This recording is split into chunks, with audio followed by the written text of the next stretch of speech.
على عباده الذين اصطفى أما بعد فأعوذ بالله من الشيطان الرجيم إنهم إن يظهروا عليكم يرجموكم أو يعيدوكم في ملتهم ولن تفلحوا إذا أبدا وكذلك أعثرنا عليهم ليعلموا أن وعد الله حق وأن الساعة لا ريب فيها إذ يتنازعون بينهم أمرهم فقالوا ابنوا عليهم بنيانا ربهم أعلم بهم قال الذين غلبوا على أمرهم لنتخذن عليهم مسجدا سيقولون ثلاثة رابعهم كلبهم ويقولون خمسة سادسهم كلبهم رجما بالغيب ويقولون سبعة وثامنهم كلبهم قل ربي أعلم بعدتهم ما يعلمهم إلا قليل فلا تمار فيهم إلا مراء ظاهرا ولا تستفت فيهم منهم أحدا صدق الله العظيم وبلغنا رسوله النبي الكريم ونحن على ذلك من الشاهدين والشاكرين والحمد لله رب العالمين. The story of the people of Kahf is going on.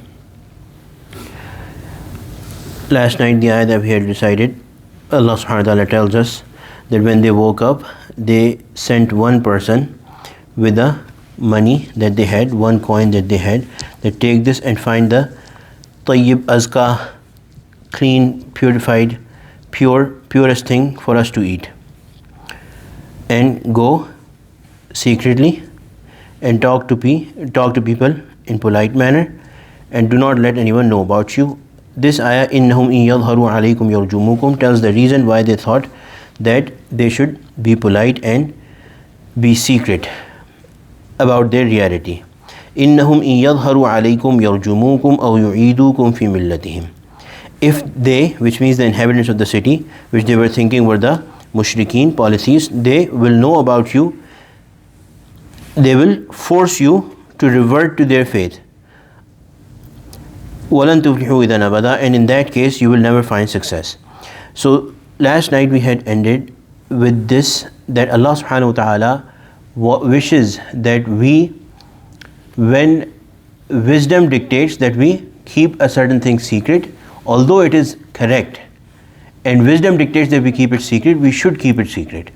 And the reason here is also mentioned that if they publicly go about claiming their true faith in one Allah subhanahu wa ta'ala, it is possible that they would be forced and they would be tortured, and then they would maybe give up their faith, and in that case they will never find success. So therefore, some people have this problem that they do not have enough knowledge or concrete knowledge, and they do not have enough wisdom or reliable wisdom, trustworthy wisdom, but they consider it their job to go about and talk to people about every little thing that they know, and they would meddle into others' affairs, and they would talk about things which are a cause of conflict. Leave this work to the ulama who are going to do it. For a commoner, we are going to do things that we have been told and that we can easily, conveniently do. The reason is that it is possible that if we go on exposing ourselves and putting ourselves in the line of conflict, it is possible that we might go astray. That we are considering ourselves a champion, that we are going to tell everybody the right thing, and it is possible that we might be forced or convinced or persuaded to accept the wrong thing because we do not have concrete knowledge or strength in ourselves. So those people who have dedicated their life, they have enough knowledge, concrete knowledge, wisdom, where to say what, in what situation, and how to say it, and what to say, let those people do that job. For us commoners, we will stick to the basics and we will protect ourselves. Just like the people of Kahf, they did it, that they believed in one Allah subhanahu wa ta'ala, but when they are sending one of them outside, they are telling him to be secret about it, not go about proclaiming your faith in one Allah subhanahu wa ta'ala, lest you are forced to turn away from your deen, and then you will never ever find any success, which is that you will, if you revert to the faith of polytheism, then you will lose all success in this world and the hereafter. وَكَذَلِكَ أَعْثَرْنَا عَلَيْهِمْ لِيَعْلَمُوا أَنَّ وَعْدَ اللَّهِ حَقٌّ وأن الساعة لا ريب فيها. Allah subhanahu wa ta'ala is saying us that and telling us that in this way we made them, yani the people of the Kahf, known to the people of the city, so that they realize that Allah's promise is true and that there is no doubt about the hour, the Sa'ah, the day of resurrection or day of judgment. So under this, the ulama have written that many hundred years had passed, and that king, that cruel king who would torture people to death, stone people to death if they reverted from the faith of polytheism and worshipping idols, Daqyanus, he had passed away, and over the time another ruler had replaced him, and many centuries passed, and then Allah subhanahu wa ta'ala over time placed a ruler over those people, and the people all became believers in the true deen of Hazrat Sayyidina Isa ala nabina salatu wassalam, and believed in one Allah subhanahu wa ta'ala. Then in this king's time, the current king's time, there was a discussion among people which increased, which was that they were basically discussing that if it is humanly impossible that we see that the body, it decays or it goes and becomes part of the earth, then how is it possible that Allah will bring back people on the day of judgment with their bodies? That this body goes to decay, and then how is it possible that Allah will bring back people with the decayed bodies? How will they come back together? So this discussion spread and it became out of control. And the king, who was a pious person, he sat on he basically humiliated himself before Allah subhanahu wa ta'ala, and with a lot of tadarru', with a lot of humility before Allah subhanahu wa ta'ala, he prayed to Allah that, Ya Allah, my people are going astray and I ask you to guide me. Also, this king had seen the Raqim. Raqim, Allah subhanahu wa ta'ala in the beginning of this surah has called the people of Kahf as the people of Raqim as well. And at that point, if I remember correct, we had mentioned that there is different meanings to Raqim. One meaning is that it was that valley or the name of the town, or one meaning that a lot of Mufassirin went with is that when these people disappeared, Daqyanus, the king of that time, had their names written on a piece of paper or an announcement or proclamation, and had preserved it that wherever these people are found, they should be killed. These are the people who have run away from the state, and they should be found and they should be killed. So this scripture or this proclamation was called Raqim. So that is why these people are also called. One meaning is that these people of Raqim. So this king, the king 300 years later, who believed in one Allah, had also got this Raqim through preservation. King after king after king, he had read about such people, that in the time of Daqyanus there was some people who were pushed away outside from the city, and they disappeared and they have not been found.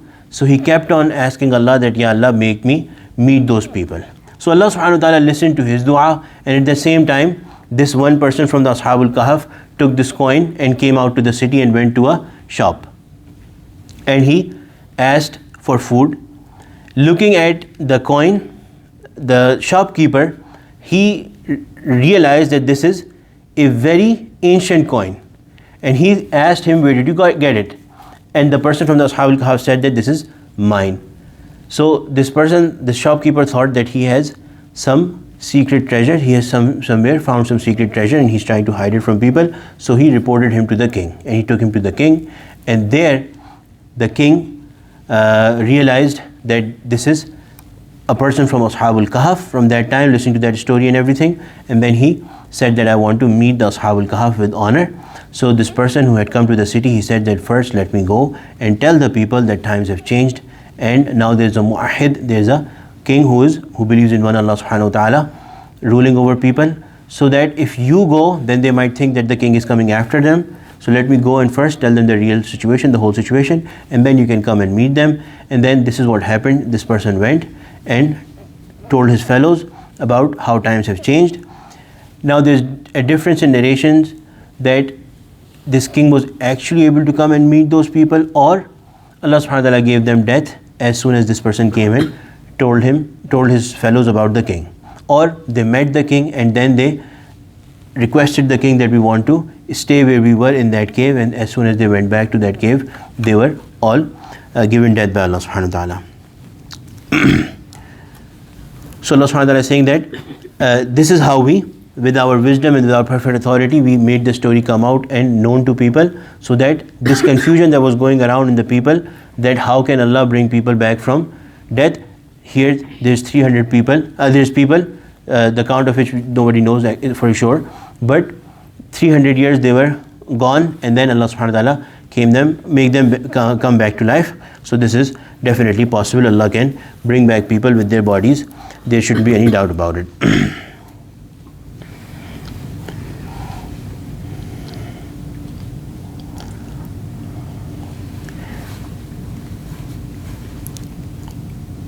وأن الساعة لا ريب فيها إذ يتنازعون بينهم أمرهم فقالوا ابنوا عليهم بنيانا ربهم أعلم بهم قال الذين غلبوا على أمرهم لنتخذن عليهم مسجدا. Then when these people had passed away, the people of the city, they started arguing with each other, disputing about this matter. So the matter was, they said, erect a building over them. So this was that they said that these are such pious people, such Allah-fearing people, we should make some sort of memory for them so that people can remember them.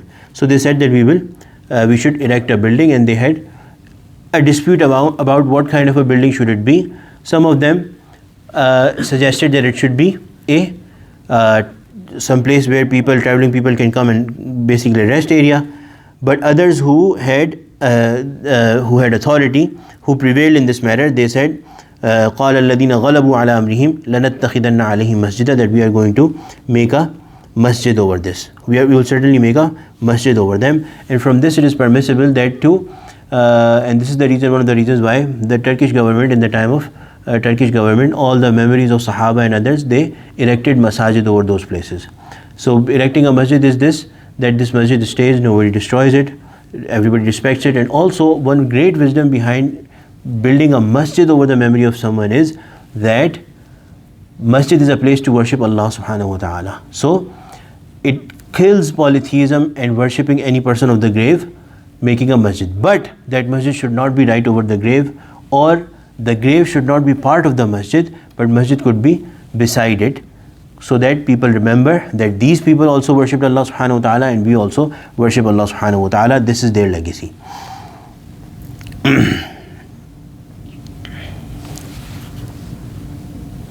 Inshallah we'll continue tomorrow. ربنا تقبل منا إنك أنت السميع العليم وتب علينا إنك أنت التواب الرحيم. لا إله إلا الله الحليم الكريم سبحان الله رب العرش العظيم والحمد لله رب العالمين والصلاة والسلام على سيد المرسلين صلى الله تعالى على خير خلقه سيدنا ونبينا محمد.